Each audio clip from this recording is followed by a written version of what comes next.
विवादित इस्लामी उपदेशक जाकिर नाइक ने पाकिस्तानी यूट्यूबर नादिर अली के पॉडकास्ट में एक बार फिर लोगों को चौंकाने वाली बात कही है।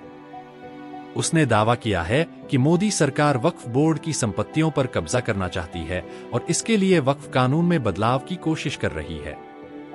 जाकिर नाइक ने नादिर अली के पॉडकास्ट में वक्फ बोर्ड की प्रॉपर्टी के बारे में बात करते हुए कहा कि दुनिया का सबसे अमीर और अलीशान घर वक्फ बोर्ड की प्रॉपर्टी है।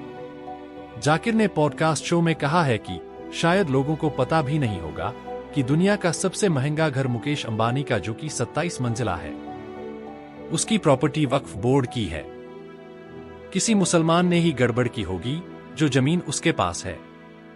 उस पर केस हुआ था। केस महीनों चलने की वजह से वो अपने घर में घुस भी नहीं सकता था, लेकिन कानून की वजह से कुछ नहीं कर सकते।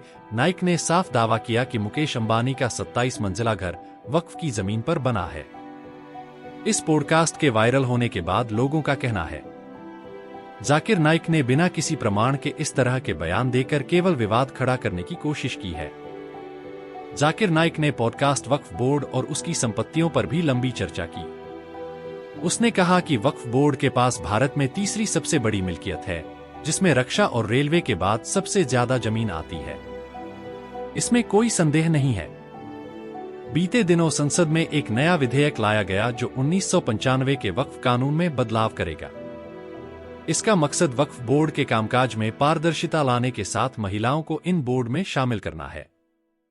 सरकार के अनुसार मुस्लिम समुदाय के भीतर से उठ रही मांगों को देखते हुए यह कदम उठाया जा रहा है। इसका उद्देश्य मुख्य रूप से वक्फ बोर्डों के मनमाने अधिकार को कम करने से है, जिसको लेकर जाकिर ने मोदी सरकार पर निशाना साधा है कि सरकार वक्फ बोर्ड कानून में बदलाव कर वक्फ की जमीन को हड़पना चाहती है।